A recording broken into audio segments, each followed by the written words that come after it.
Alejandría del siglo I antes de nuestra era era una ciudad donde el olor de la sal marina se mezclaba con el pesado aroma del jazmín y del incienso. A la sombra de sus columnas de mármol, nació una leyenda que inquietaría a la humanidad durante miles de años. Cleopatra VII no poseía la belleza clásica de las estatuas, pero era dueña de algo mucho más peligroso: el arte de la presencia absoluta. Su voz, que recordaba a un instrumento de muchas cuerdas, y su capacidad para crear a su alrededor un halo de divinidad, la hacían inalcanzable y deseada al mismo tiempo. Ella no solo seducía a los hombres, ella seducía a imperios enteros. Esta es la historia de una mujer química, lingüista y estratega que utilizó la sensualidad como la forma suprema de diplomacia para mantener al mundo a sus pies. Alejandría del siglo I antes de nuestra era no era simplemente una ciudad. Era una alucinación deslumbrante de mármol blanco, oro y azur, erigida en la unión de dos mundos. Era una megalópolis que nunca dormía, donde el estruendo del oleaje del mar Mediterráneo eternamente disputaba con el zumbido de voces en 9 idiomas. La narración de este periodo registra el aspecto de la capital de los Ptolomeos como un laboratorio intelectual y sensual de la humanidad. Aquí, bajo la sombra del faro de Alejandría, cuya luz cortaba la oscuridad nocturna por decenas de millas, en el año 69 antes de nuestra era, nació una niña a la que le estaba destinado a convertirse en el último y más brillante suspiro del antiguo Egipto. Cleopatra Tea Filopátor. Para entender los orígenes de su magnetismo, es necesario escudriñar en el ecosistema social de la corte alejandrina. La dinastía de los Ptolomeos, macedonios de sangre, que gobernaron Egipto 3 siglos, representaba un extraño y temible fenómeno biológico. Encerrados en la jaula de oro de sus palacios, practicaban el incesto como una forma de preservación de la pureza divina de la sangre. Aquí el hermano se casaba con la hermana y el padre con la hija, creando una atmósfera impregnada simultáneamente de una lujuria increíble y de un olor cadavérico a descomposición. En estas salas, perfumadas con mirra y vino rancio, la proximidad era sinónimo de supervivencia política, y la confianza se consideraba un signo de debilidad. La joven Cleopatra crecía a la sombra de estas conspiraciones, observando cómo sus parientes se aniquilaban unos a otros en la lucha por el trono. Sin embargo, Cleopatra poseía una cualidad que la distinguía de la serie de antepasados perezosos y crueles: un hambre intelectual insaciable. Su primera y más profunda pasión fue el Museion, el templo de las musas, del cual formaba parte la gran biblioteca. Imaginen esas salas infinitas, donde el aire era seco y áspero por miles de rollos de papiro. Mientras sus contemporáneas en la corte aprendían el arte del bordado y del toque de la lira, Cleopatra se sumergía en el estudio de la filosofía, las matemáticas, la astronomía y la lingüística. Ella fue la única de su dinastía que se tomó el trabajo de aprender el idioma egipcio para hablar con su pueblo sin traductores.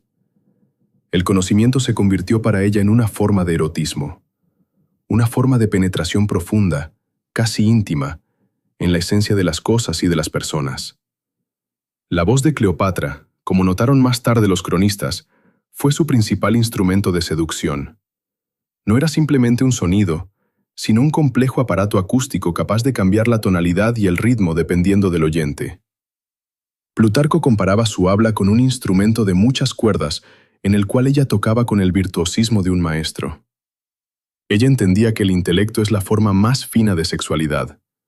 La capacidad de discutir las leyes de la geometría o la poesía de Homero hacía su presencia en la habitación absoluta. Ella no entraba en un espacio, ella lo absorbía, convirtiéndose en el centro de gravedad para cualquier interlocutor. Su maduración biológica coincidió con el periodo de decadencia de su padre, Ptolomeo XII Auletes. El paisaje social del país se resquebrajaba por las costuras bajo el peso de las deudas ante Roma. Cleopatra veía cómo el padre se humillaba ante los acreedores romanos, y esto le enseñó una lección importante. El poder en este mundo pertenece no al que tiene la corona, sino al que controla los deseos de aquellos que tienen las espadas. Ella comenzó a estudiar la química del poder, pasando horas en sus aposentos privados, experimentando con lo que más tarde se convertiría en su arma secreta: los olores. Alejandría era el centro de la perfumería mundial. Cleopatra entendía que el olfato es el camino más corto al sistema límbico del cerebro, responsable de las emociones y la atracción. Ella creó su propio laboratorio, donde destilaba extractos de loto, jazmín, almendra amarga y resinas raras de las profundidades de África. Sus perfumes no simplemente enmascaraban el olor del cuerpo, ellos creaban a su alrededor un aura de divinidad. Ella estudiaba el kifi, el incienso sagrado de los templos egipcios, compuesto de 16 ingredientes. Este aroma, pesado, especiado y que provocaba un ligero mareo, se convirtió en su firma invisible. Cuando ella se movía, el aire a su alrededor vibraba por la intoxicación, obligando a los circundantes a caer en un estado de trance que ellos, erróneamente, tomaban por amor. La narración la sigue en el momento de su primera gran crisis. Tras la muerte del padre, Cleopatra fue forzada a compartir el trono con su hermano menor, Ptolomeo XIII. Sin embargo, sus consejeros, el eunuco Potino y el general Aquilas, vieron en ella una amenaza. Ellos la expulsaron de Alejandría, esperando que el desierto absorbiera a esta mujer demasiado inteligente. Pero ellos subestimaron su capacidad de adaptarse. Cleopatra se encontró en el desierto sirio, en un campamento de mercenarios. Este periodo de exilio se convirtió para ella en un tiempo de transformación. Entre las arenas, bajo las enormes estrellas del oriente, ella se despojó de la máscara de princesa mimada. Aprendió a dormir en la tierra, a drincar agua amarga y a comandar a hombres cuyo único ley es la fuerza. Aquí ella perfeccionó su arte de la dramaturgia visual. Entendió que la gente no cree en los hechos, ellos creen en las imágenes. Para recuperar el trono, ella necesitaba no simplemente un ejército, ella necesitaba a Roma, el único depredador capaz de subordinar a Egipto. La intriga consistía en que a Alejandría llegó Julio César, el hombre en cuyas manos estaba el destino del mundo. César estaba hastiado de Roma, de las victorias y de las mujeres. Él buscaba no simplemente su misión, él buscaba un igual. Cleopatra, encontrándose en el exilio, comenzó a jugar su solitario geopolítico. Ella entendía que su hermano le ofrecería a César oro y lisonja. Ella, en cambio, decidió ofrecerle un mito. En esta primera etapa de su camino, Cleopatra asimiló una verdad fundamental. La verdadera belleza no es la simetría del rostro, sino la intensidad de la presencia. Ella sabía que no era la mujer más hermosa de su tiempo, pero ella sabía que podía convertirse en la más deseada. Ella preparaba su regreso a Alejandría no como una suplicante, sino como una enigma que es imposible no querer resolver. Su laboratorio de olores, sus 9 idiomas, su experiencia de supervivencia en el desierto y su comprensión de la psicología masculina. Todo esto eran hilos de los que ella tejía la red para el hombre más poderoso de la época. El camino desde el desierto de regreso a los muros del palacio de los Ptolomeos fue largo y peligroso. Cada una de sus decisiones fue pesada en las balanzas del riesgo y la recompensa. Ella sabía que tendría solo una oportunidad, una noche, una mirada, para cambiar el curso de la historia. Y ella estaba dispuesta a utilizar cada gramo de su magnetismo para convertir la derrota en un triunfo que sería discutido miles de años. A la sombra del Museion, entre los rollos polvorientos y los aromas del loto, nació la mujer que demostró que la sexualidad inteligente es el arma más potente jamás creada por la naturaleza. El otoño del año 48 antes de nuestra era, en Alejandría estaba impregnado no solo de calor, sino también del olor a sangre estancada y a la pólvora de la antigüedad. La gran ciudad de los Ptolomeos se convirtió en una trampa para el hombre más poderoso de la República Romana, Cayo Julio César. El dictador de 52 años llegó a Egipto persiguiendo a su enemigo Pompeyo el Grande, pero encontró solo su cabeza cortada y un enmarañado ovillo de guerra dinástica. La narración registra el entorno en el barrio real de Bruquión. César se instaló en los aposentos del palacio, rodeado de legionarios cuyas armaduras brillaban tenuemente a la luz de las lámparas de aceite. Estaba exhausto por años de campañas, por el cinismo de Roma y por el peso del poder unipersonal. En ese momento, aún no sabía que la principal amenaza a su sangre fría se aproximaba no por parte de un ejército, sino por parte del mar, oculta en la sombra de una barca de pesca ordinaria. La intriga de la infiltración nocturna de Cleopatra en Alejandría se convirtió en una obra maestra de seducción táctica. La narración sigue a una pequeña embarcación que se deslizaba lentamente por las aguas oscuras del puerto, evadiendo las patrullas de Ptolomeo XIII. A bordo se encontraban solo dos: el fiel siciliano Apolodoro y la propia reina, envuelta en ropas toscas. Cleopatra comprendía que su único camino hacia la salvación y el poder pasaba por el contacto directo con César. Pero este camino estaba bloqueado por cordones de enemigos. Eligió un método que combinaba la humillación absoluta y la forma más alta de teatralidad. Cuando la barca atracó en los escalones del muelle del palacio, Apolodoro envolvió a la reina en un saco para artículos de cama, un largo fardo de tela gruesa, atado con correas. La escena de la aparición de Cleopatra en los aposentos de César se describe como un momento de choque biológico. El dictador esperaba ver a una suplicante, a una refugiada agotada o a una política astuta.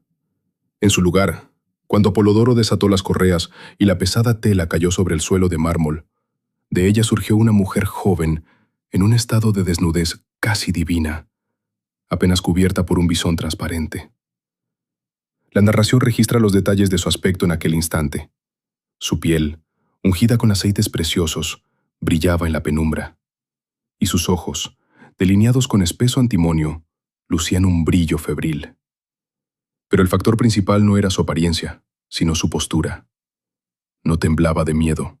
Estaba ante él como la dueña de este palacio, a quien por un momento obligaron a interpretar el papel de prisionera. César, cuya vida fue una sucesión de conquistas, se enfrentó a una fuerza que no se podía someter con legiones. Esa noche, en los aposentos del palacio alejandrino, se desarrolló un duelo psicológico donde las armas fueron las palabras, las entonaciones y los aromas. Cleopatra le habló en su lengua materna, mostrando conocimiento de la política romana, la filosofía y la estrategia militar. Le ofreció no solo su cuerpo, sino una unión de dos mentes. Fue la química del reconocimiento mutuo. El viejo león vio en la reina de 20 años la misma sed de absoluto que lo empujó a través del Rubicón. El olor a kifi, que emanaba de su cabello, se mezclaba con el olor del mar y del bronce viejo, creando en la habitación una atmósfera en la que el tiempo dejó de existir. La mañana los encontró en un estado de simbiosis política y personal indisoluble. Cuando el joven Ptolomeo XIII entró en la sala, vio a su hermana sentada junto a César y comprendió que había perdido la guerra en su propio dormitorio. Sin embargo, para la consolidación definitiva del poder sobre la mente del dictador, Cleopatra requería un escenario de mayor escala. Organizó un grandioso viaje en hilo arriba, que entró en los anales de la historia como el crucero más lujoso de la antigüedad. La narración reconstruye detalladamente el aspecto del Talamegos, el palacio flotante de Cleopatra.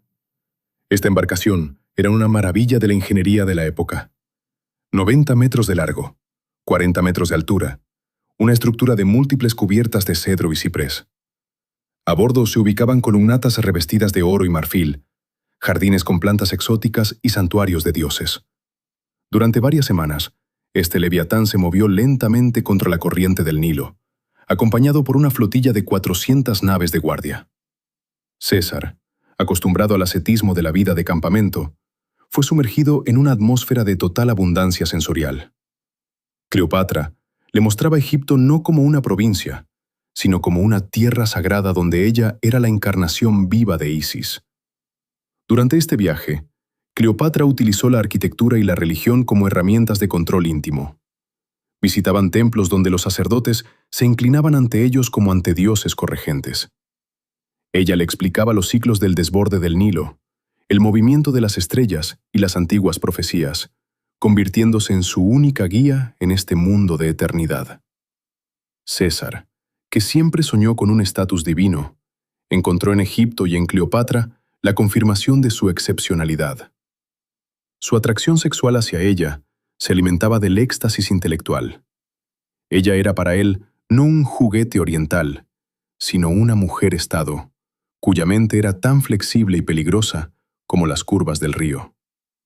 El resultado biológico de esta unión fue el nacimiento de un hijo, al que los alejandrinos llamaron Cesarión. La aparición de este niño cambió el ADN de la política romana. Cleopatra le dio a César lo que él no podía obtener en Roma, un heredero de sangre, cuyos derechos unían el oro de Egipto y el acero de Roma. En este periodo, la reina fijó definitivamente su imagen como la nueva Isis.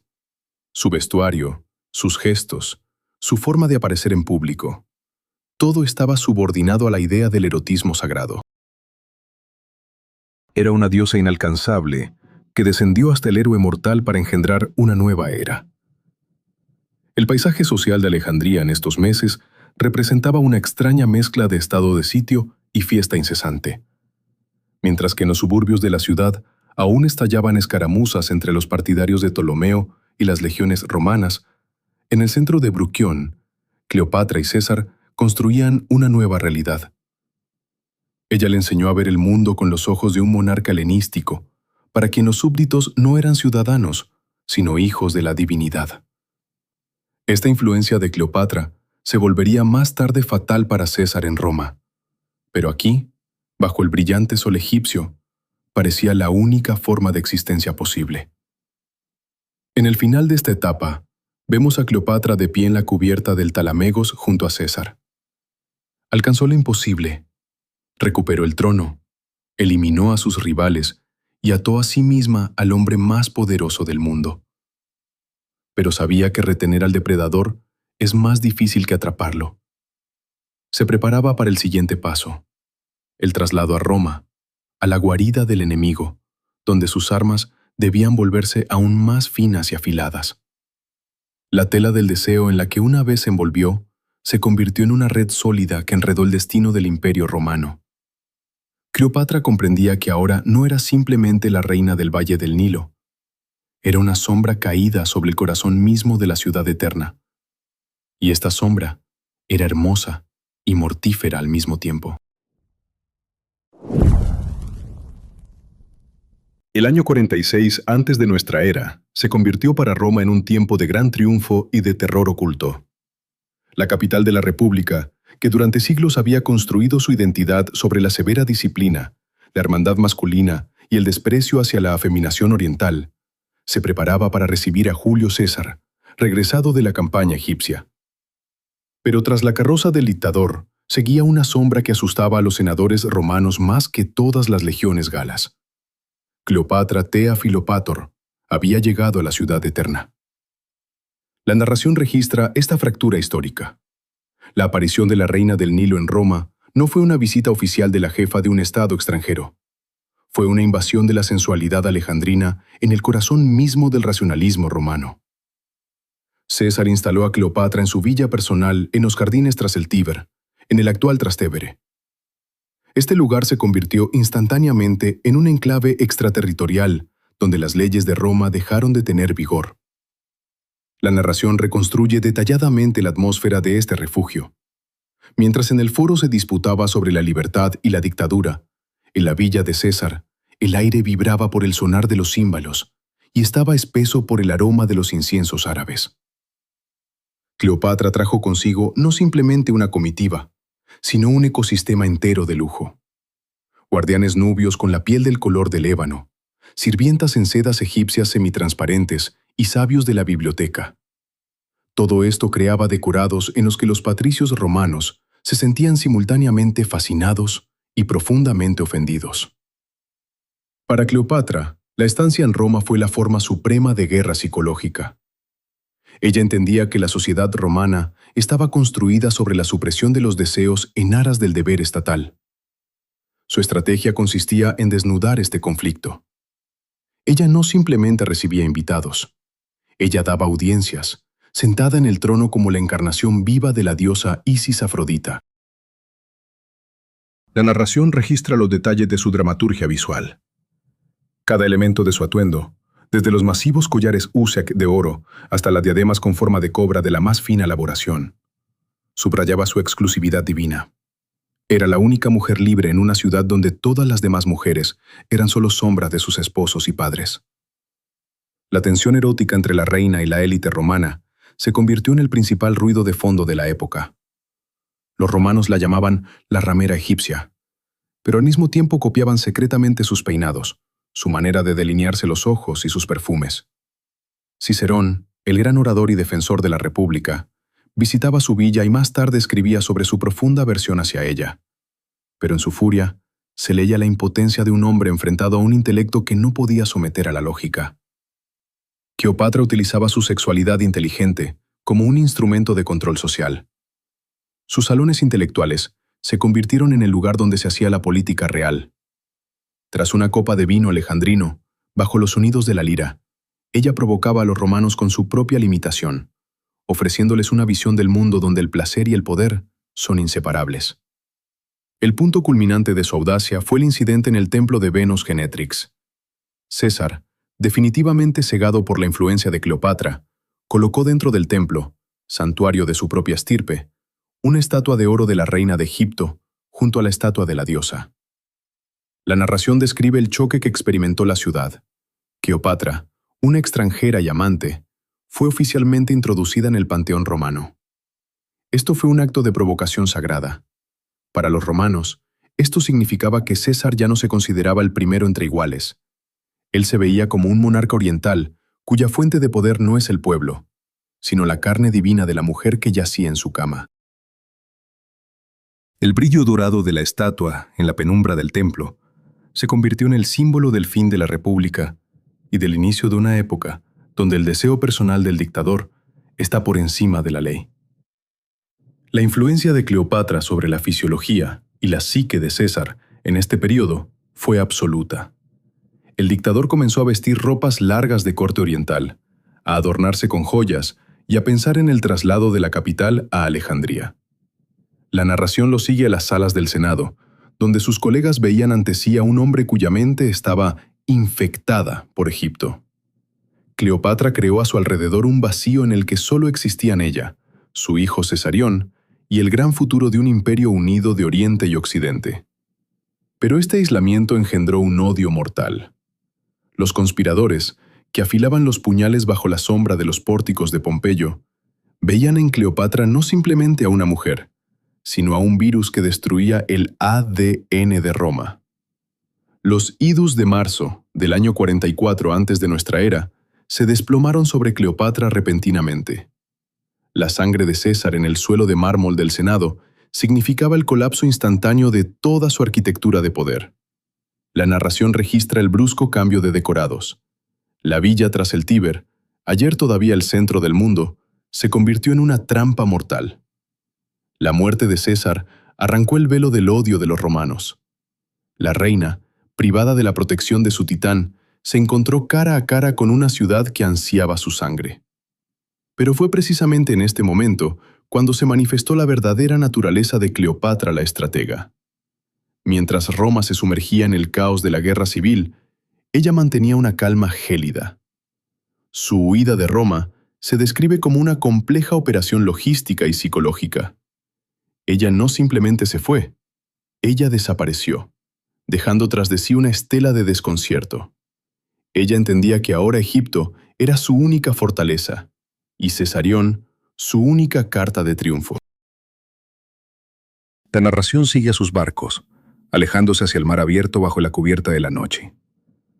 Roma quedaba atrás, la ciudad de piedra que no pudo reconstruir a su imagen, pero la cual privó para siempre de la paz. Al regresar a Alejandría, Cleopatra descubrió que Egipto estaba extenuado por el hambre y las epidemias. Pero su experiencia en Roma la había templado. Ella ya no era aquella joven de 20 años que alguna vez salió rodando de una alfombra. Se convirtió en una mujer que había visto el revés del imperio más grande del mundo.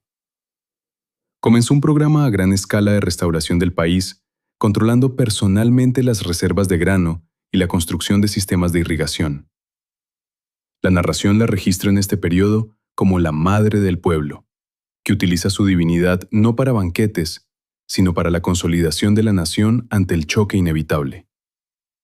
Sin embargo, en su memoria quedó grabada para siempre la imagen de Roma, fría, dura y codiciosa. Ella sabía que nuevos depredadores pronto vendrían al valle del Nilo, y ella se preparaba para un nuevo encuentro. Sus armas, su magnetismo, su química y su intelecto requerían un nuevo objeto. Comenzó a estudiar los expedientes de aquellos que llegaron en relevo de César. Octaviano era demasiado frío y racional, pero había otro, Marco Antonio, un hombre de carne, guerrero y juerguista, cuya alma estaba abierta para las tentaciones. Cleopatra entendía que el siguiente capítulo de su historia no sería escrito en las salas del Senado, sino en la cubierta de una barcaza de oro, entre pétalos de rosas y música capaz de hacer que un guerrero olvidara su patria. Ella comenzaba un nuevo juego, cuyo precio era más alto que nunca.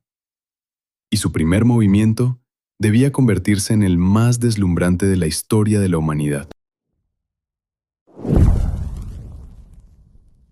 Hacia el año 41 antes de nuestra era, el mundo, dividido tras el asesinato de César, recordaba una bestia herida cuyas extremidades se sacudían espasmódicamente en intentos por hallar estabilidad.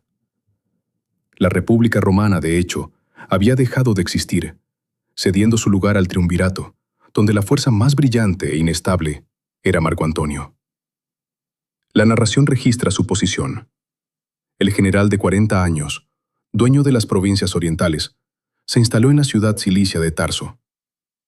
Antonio era la encarnación de la masculinidad romana en su forma más desenfrenada.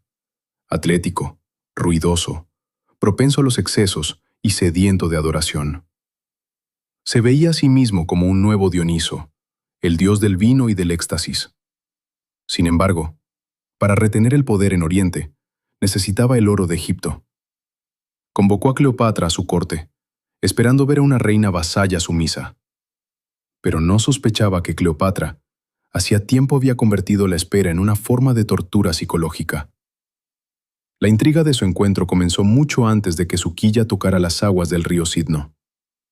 Cleopatra ignoró conscientemente las primeras cartas de Antonio, respondiendo a ellas de manera evasiva y fría.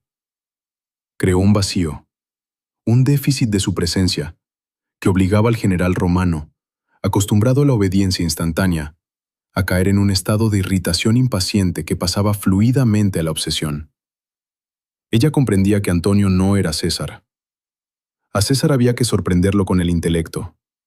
A Antonio, en cambio, era necesario aturdirlo con la belleza y la magnitud de la puesta en escena. La narración registra los detalles de esta grandiosa dirección.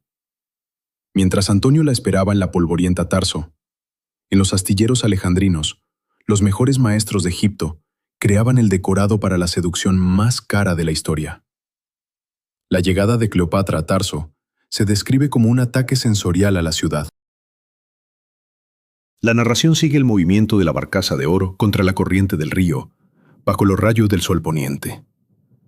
No era simplemente una embarcación, era un templo flotante del erotismo y el poder. La popa, revestida con láminas de oro puro, reflejaba la luz con tal intensidad que en las orillas la gente tenía que cubrirse los ojos. Las velas de púrpura tiria, impregnadas de aceites preciosos, se inflaban con el viento, esparciendo el aroma del jazmín y del cedro del Líbano por millas antes de la aparición del barco mismo. Los remos, cubiertos de plata, subían y bajaban bajo el ritmo cadencioso de flautas, címbalos y laúdes, creando una hipnosis acústica que obligaba a la multitud en las orillas a quedar paralizada en reverencia. En el centro de este esplendor, bajo un dosel bordado en oro, Cleopatra jugó su partida principal. Se presentó ante Antonio bajo la imagen de Afrodita surgiendo de la espuma. La narración registra los detalles de su aspecto. Ella yacía en un lecho, vestida con telas casi invisibles, mientras niños hermosos con disfraces de erotes la abanicaban con abanicos de plumas de avestruz. Las sirvientas, disfrazadas de ninfas y gracias, estaban al timón y las jarcias. Era un cuadro vivo, la encarnación teatral de la divinidad que borraba el límite entre el mito y la realidad. Antonio, de pie en la plaza del mercado rodeado de sus legionarios, de repente descubrió que se había quedado solo. Toda la multitud, toda la ciudad se lanzó al río para ver la llegada de la diosa del amor ante el dios del vino. El quiebre psicológico de Marco Antonio ocurrió en las primeras horas de su encuentro, cuando él, intentando conservar la dignidad, invitó a la reina a cenar con él. Ella se negó educadamente pero con firmeza, proponiéndole que él mismo se presentara en su barcaza. Fue un sutil cambio de roles. El que invitaba se convirtió en suplicante. Cuando Antonio puso un pie en la cubierta, cayó en un mundo donde la severidad romana parecía miseria. La narración describe el ornamento de aquel primer banquete. Todo el espacio estaba iluminado por miles de lámparas dispuestas en orden geométrico, creando la ilusión de constelaciones. Pero lo más asombroso fueron las flores. Cleopatra ordenó cubrir los suelos con pétalos de rosas de Egipto, cuya capa alcanzaba un codo de profundidad. Antonio caminaba por esa alfombra, sintiendo cómo sus pies se hundían en la masa suave y fragante, y con cada paso se alejaba más de Roma, de sus leyes y de su deber. La química intelectual de su unión no fue menos potente que la sensorial. Cleopatra entendió que Antonio necesitaba sentirse no solo un gobernante, sino el héroe de una epopeya grandiosa. Ella se convirtió en su espejo, en su oyente más devota y, simultáneamente, en su directora. La narración registra su regreso a Alejandría, donde comenzó la era de los inimitables. Crearon un club de élite, una cofradía de 12 personas cuya vida estaba dedicada a la búsqueda de placeres trascendentales. Cada día se convertía en una competencia de exquisitez, desde carreras nocturnas junto al mar hasta el estudio de antiguas recetas de afrodisíacos en los laboratorios secretos del palacio. Cleopatra cambiaba de máscaras con la rapidez de un actor. De día era una gobernante seria que discutía impuestos, y de noche, la compañera vulgar de Antonio, junto a quien vagaba por los bajos fondos de Alejandría con ropas de esclavos, iniciando peleas y espiando por las ventanas de los ciudadanos. Para Antonio, tal vida se convirtió en una droga.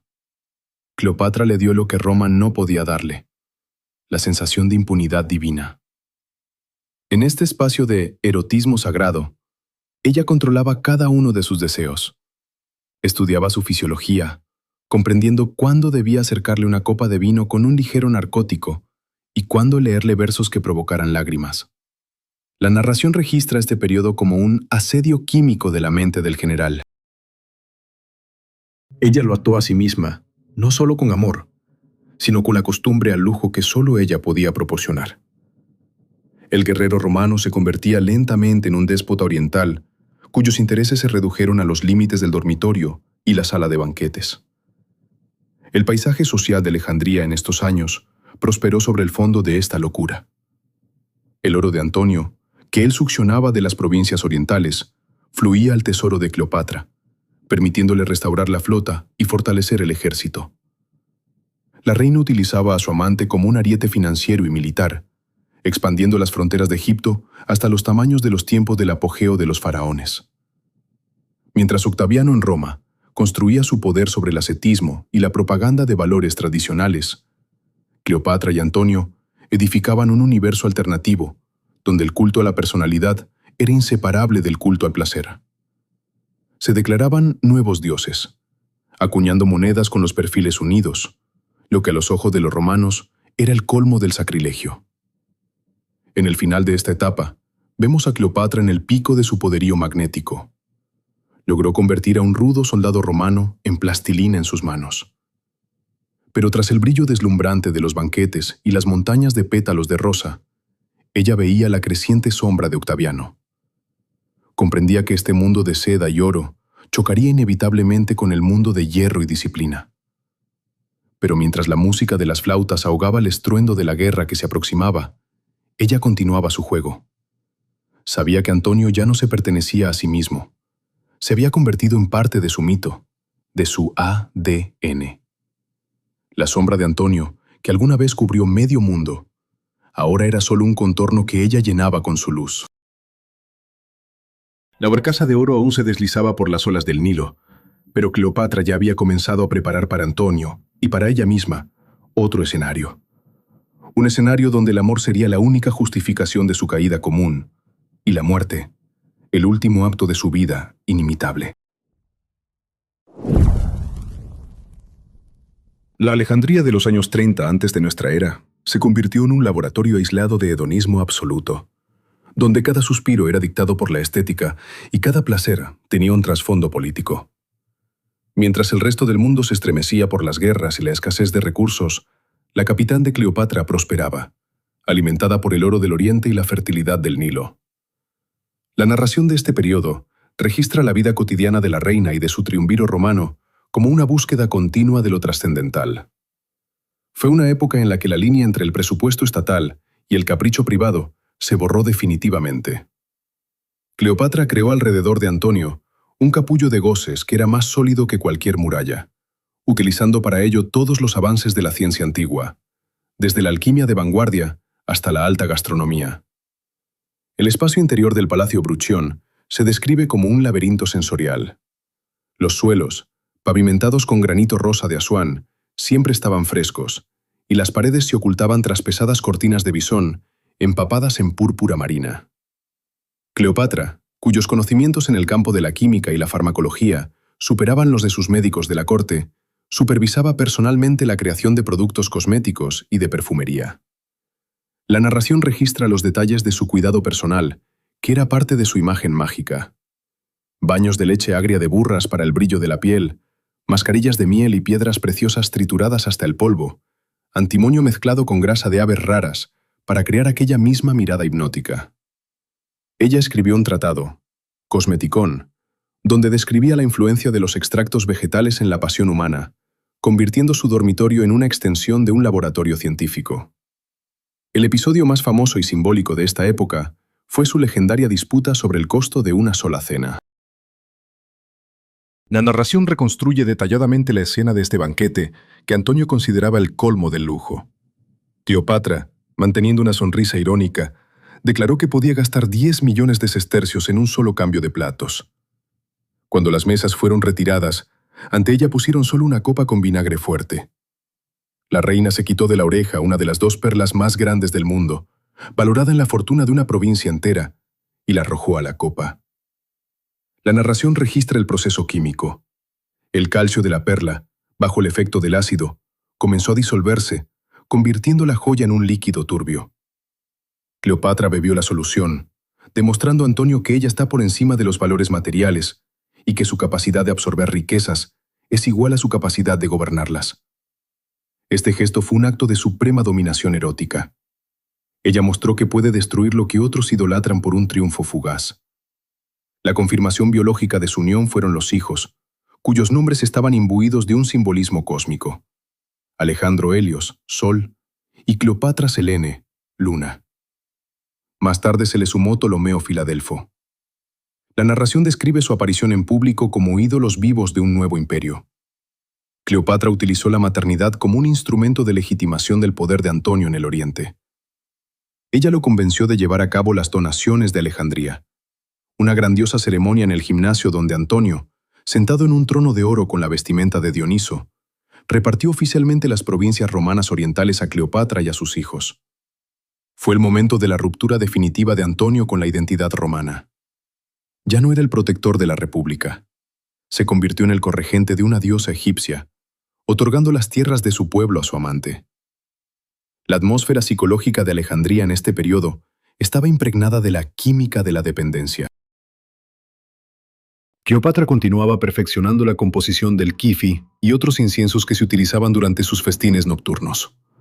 Sabía que Antonio, un hombre de acción física, necesitaba una estimulación constante de los sentidos. El Club de los Inimitables prenació como la Sociedad de los Compañeros de la Muerte. Pero por ahora, esta transición era solo otro juego. La narración registra sus locuras gastronómicas. Los cocineros trabajaban en 8 turnos para que en cualquier momento en que Antonio quisiera comer, en la mesa hubiera un jabalí perfectamente asado. La intriga consistía en que Cleopatra creaba en Antonio la ilusión de total libertad, mientras que él estaba completamente subordinado a su ritmo, a sus aromas y a su voluntad. En Roma, en cambio, Octaviano César utilizaba cada detalle de la vida alejandrina para la destrucción de la reputación de Antonio. La narración sigue los rumores que se dispersaban por el foro. Antonio lava los pies a Cleopatra. Él lleva el nombre de ella en su escudo. Él traicionó a los dioses de los antepasados por una gata egipcia. Octaviano actuaba de forma fría y metódica. Rogó el testamento de Antonio del templo de Vesta y lo leyó públicamente en el Senado. En el testamento, Antonio pedía ser enterrado en Alejandría junto a Cleopatra. Reconocía a Cesarión como heredero legítimo de Julio César y confirmaba la donación de tierras a sus hijos. Fue el pretexto perfecto para la guerra. Los romanos podían perdonarle a Antonio un amante, pero no podían perdonarle la entrega de la tierra romana y del orgullo romano en manos de una reina oriental. Cleopatra comprendía que Octaviano los estaba acorralando, pero su reacción fue audaz. Aumentó los gastos para la construcción de la flota de guerra, convirtiendo a Egipto en la mayor potencia marítima del Mediterráneo. La narración registra los detalles de la preparación.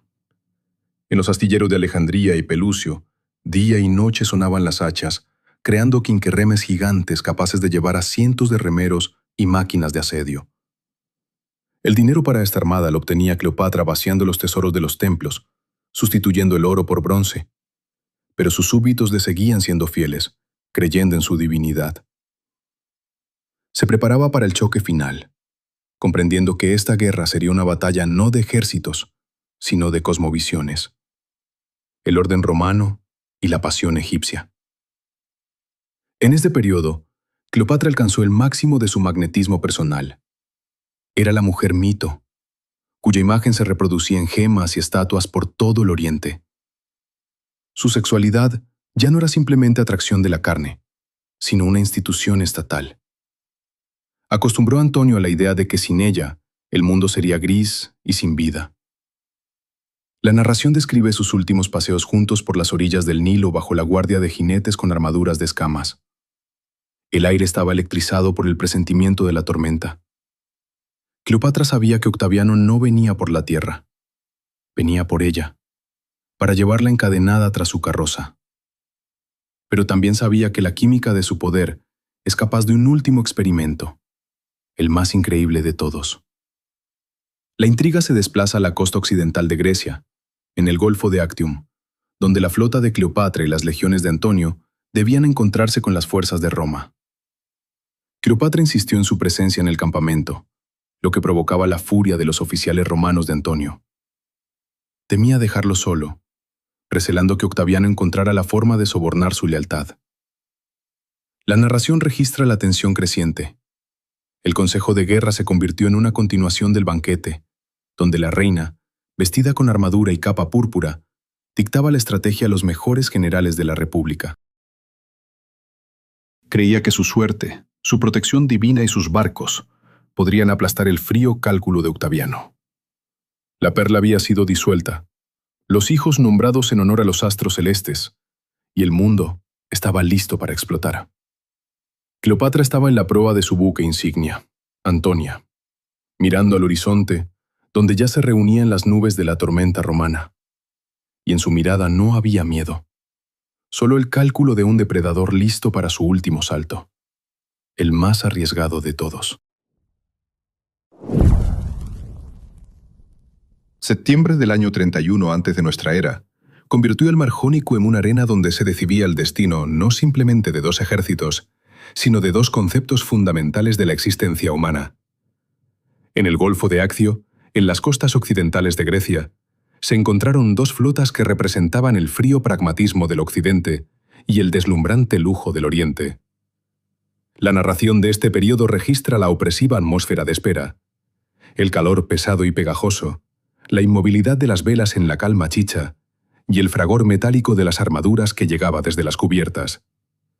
Los barcos romanos de Octaviano, liburnas ligeras y maniobrables, recordaban a una manada de peces depredadores rodeando los torpes leviatanes de Antonio y Cleopatra. Las quinquerremes egipcias, revestidas de oro y adornadas con estatuas de dioses, se elevaban sobre el agua como fortalezas flotantes, pero su grandeza ese día se convirtió en su principal vulnerabilidad.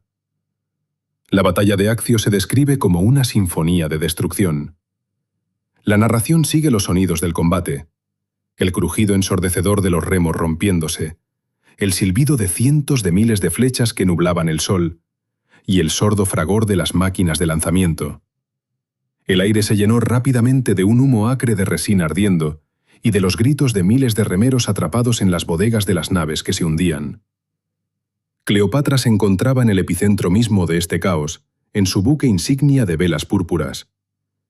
Veía cómo la disciplina de hierro de los romanos, lenta pero firmemente, rompía la defensa de Antonio. La tensión psicológica alcanzó el punto de ebullición. En medio del combate, cuando el desenlace aún parecía incierto, ocurrió un evento que los historiadores analizarían durante milenios. 60 barcos egipcios de repente izaron las velas y comenzaron a salir de la batalla, dirigiéndose al sur. La maniobra de Cleopatra fue dictada no por la cobardía, sino por el frío cálculo de una estratega que comprendía que la batalla estaba perdida y que buscaba conservar los restos de la flota y el tesoro para la defensa del propio Egipto. La narración registra el momento del catastrófico colapso psicológico de Marco Antonio. Al ver la vela púrpura de su reina alejándose, el hombre que alguna vez fue la encarnación de la hombría romana dejó de existir como general. Abandonó a su ejército, a su flota y a sus fieles soldados, quienes continuaron luchando por él durante varios días más, sin saber de la traición de su líder. Antonio se trasladó a una galera veloz y siguió a Cleopatra, guiado por una fuerza irresistible de dependencia que en ese instante resultó ser más fuerte que el honor, el poder y la vida misma. El regreso a Alejandría estuvo impregnado de melancolía y de la conciencia de la inevitabilidad del final. La ciudad, acostumbrada a los triunfos, lo recibió con silencio. La narración registra el brusco cambio del clima social. El brillo de los inimitables fue sustituido por el crepúsculo de la sociedad de los compañeros de la muerte. Cleopatra y Antonio crearon esta nueva unión no como una procesión fúnebre, sino como la última y más exquisita forma de escapismo. Juraron morir juntos, pero hacer su partida tan grandiosa como su vida. En las salas del palacio seguía sonando la música y vertiéndose el vino, pero ahora en el aroma de las rosas se leía claramente el olor de la putrefacción. Cleopatra comenzó la preparación para su representación final, comprendiendo que Octaviano, el hombre máquina, no se detendría hasta absorber a Egipto. En este periodo, Cleopatra convirtió su mausoleo, que se construía junto al templo de Isis, en un laboratorio científico de la muerte. La narración asilla estas salas oscuras y frescas donde la reina, vestida con un sencillo vestido de lino, pasaba horas estudiando la química de los venenos. Buscaba la liberación ideal, una sustancia que otorgara una muerte instantánea y sin dolor, sin deformar por ello los rasgos del rostro y la belleza del cuerpo. Probaba diferentes combinaciones en criminales condenados, registrando con la fría curiosidad de un investigador el tiempo de efecto y la reacción del organismo. El opio daba un sueño demasiado profundo, el acónito espasmos dolorosos, el beleño locura. Su atención se detuvo en el arma biológica de la propia naturaleza de Egipto, el veneno del áspid, la cobra sagrada. Cleopatra descubrió que la mordedura de esta serpiente provoca un ligero entumecimiento y la inmersión en un estado similar al trance, sin daños visibles en la carne. En su conciencia esto se unió con la mitología. La serpiente era el símbolo del poder divino, el instrumento de regreso a los dioses. La narración registra esta alquimia del final, mientras Antonio caía en la depresión, intentando construirse una choza solitaria en el dique y llamándose a sí mismo Timón el misántropo. Cleopatra metódicamente construía el escenario de su inmortalidad. Comprendía que había perdido la guerra terrenal, pero estaba decidida a ganar la guerra por la memoria de la posteridad. El paisaje social de Alejandría en los últimos meses del año 30 antes de nuestra era representaba una calma antes de la tormenta. Cleopatra ordenó arrastrar parte de la flota a través del istmo de Suez hacia el Mar Rojo, esperando huir a la India y fundar allí un nuevo imperio. Pero las tribus árabes, instigadas por Roma, quemaron sus barcos. El cerco se cerraba. La narración registra el aislamiento de la reina. Sus aliados, uno tras otro, pasaban al bando de Octaviano. Sus generales entregaban las fortalezas sin luchar. El silencio en los pasillos de Bruquión se volvía ensordecedor. Cleopatra se quedó sola en el centro de su telaraña, que ahora le servía no para cazar, sino para proteger su dignidad. Antonio, privado de su flota y de su honor, realizó un último intento de resistencia militar ante los muros de Alejandría. Pero sus jinetes desertaron directamente en el campo de batalla. La narración describe el momento de su quiebre definitivo. Al regresar a la ciudad, escuchó la noticia falsa de la muerte de Cleopatra. En su mundo, donde todo, desde las legiones hasta los dioses, lo había traicionado, la reina era el único sentido de la existencia. La química de su atracción era tal que no podía imaginarse ni un minuto de vida sin su presencia. Se asestó un golpe con la espada, pero la muerte no llegó instantáneamente. La escena final del encuentro de los amantes en el mausoleo se describe como un acto trágico de dramaturgia sagrada. Cleopatra, encerrada en los aposentos superiores de la tumba junto con 2 sirvientas, ordenó subir al desangrado Antonio con cuerdas a través de la ventana. La narración registra los detalles. El aliento pesado del moribundo, la sangre en las vestiduras de oro de la reina y sus intentos desesperados por retener la vida que se escapaba de aquel a quien ella misma convirtió en una sombra. Antonio murió en sus manos, rodeado de los tesoros que acumularon durante los años de locura compartida. En ese instante, Cleopatra se dio cuenta de que su tiempo como gobernante había terminado. Pero su tiempo como leyenda apenas comenzaba. Octaviano César entró en Alejandría no como un conquistador, sino como un inspector que recibe bienes. Quería capturar a Cleopatra viva para que su presencia en su desfile triunfal en Roma se convirtiera en el símbolo definitivo de su victoria sobre el Oriente. La narración registra su único encuentro. Cleopatra yacía en un lecho, extenuada por el dolor y la fiebre, pero incluso en ese estado intentaba utilizar su magnetismo. Sin embargo, Octaviano era un hombre de mármol. Sus ojos permanecían fríos e impenetrables. Él le dio una promesa de seguridad, pero Cleopatra, que conocía a los hombres mejor que nadie en la historia, comprendió la verdad. Tras su cortesía se ocultaba una jaula. El viento de Accio dispersó definitivamente la ceniza de su imperio. Las últimas horas de Cleopatra en Alejandría fueron dedicadas no a las súplicas, sino a la estética. Sabía que Octaviano planeaba enviarla a Roma en 3 días. La narración registra el silencio en su mausoleo, donde realizaba los últimos preparativos. Ordenó que le trajeran una cesta con higos maduros, en cuya profundidad se ocultaba su liberación ideal. Todo estaba listo para la última mordedura que convertiría la carne en mito. Cleopatra estaba en el umbral de la eternidad, y su último sentimiento no fue la derrota, sino el triunfo. Sabía que se iba bajo sus propios términos, dejando a Octaviano solo una cáscara vacía y un enigma que Roma nunca podría descifrar. Agosto del año 30 antes de nuestra era, en Alejandría se convirtió en un tiempo en el que el aire, parecía, se había transformado en oro fundido, inmóvil y asfixiante. La capital de los Ptolomeos, que alguna vez brilló como un faro de la civilización, se paralizó a la espera de su absorción definitiva por Roma. Las legiones de Octaviano estaban ante los muros mismos del barrio palaciego, pero dentro del mausoleo de Cleopatra, el tiempo fluía según otras leyes. La narración de este periodo final registra en silencio absoluto que se estableció en los aposentos de la reina. Ella ya no era la gobernante de un estado privado de ejércitos y flota. Se había transformado en la arquitecta de su propia inmortalidad, preparando su última salida con la misma meticulosidad con la que alguna vez dirigió el encuentro en Tarso. A su disposición quedaban solo 3 días antes de que Octaviano planeara enviarla a Roma como el principal trofeo, y Cleopatra pretendía utilizar cada segundo para convertir su partida en un acto sagrado que sería imposible de superar. El espacio interior del mausoleo se describe como un micromundo hermético, lleno de tesoros de siglos. La narración registra los detalles de sus últimos preparativos. Cleopatra ordenó a sus fieles sirvientas, Irada y Carmiana, preparar su cuerpo para el ritual de transición.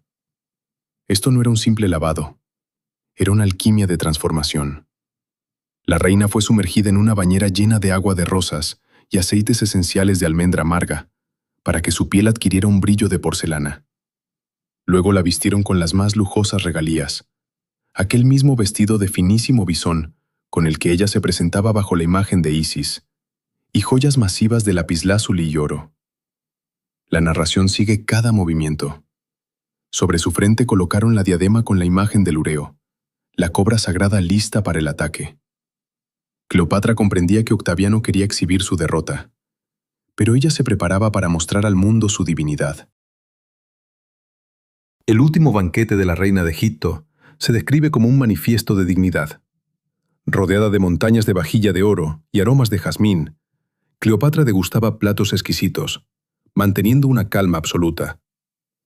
Esto no era simplemente una comida, sino una ceremonia formal de despedida de las alegrías terrenales. La narración registra el duelo psicológico con Octaviano, quien a través de su gente intentaba vigilar cada uno de sus pasos, temiendo que ella lo privara del principal adorno de su triunfo.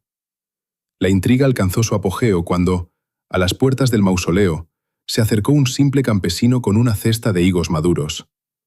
Los guardias romanos, acostumbrados a la severidad de Octaviano, revisaron la carga, pero vieron solo frutas suculentas, cubiertas por hojas frescas de higuera. Lo dejaron pasar, sin sospechar que bajo la capa de dulzura se ocultaba el arma biológica del antiguo Egipto. La fisiología y el simbolismo de lo que ocurrió después se hunden en las capas más profundas de la mitología egipcia. En la cesta se encontraba el áspid, la cobra egipcia, Naja Jaje. En la tradición egipcia, la mordedura de la cobra no se consideraba una muerte ordinaria. Era el beso de la divinidad, que abría el camino a la deificación inmediata.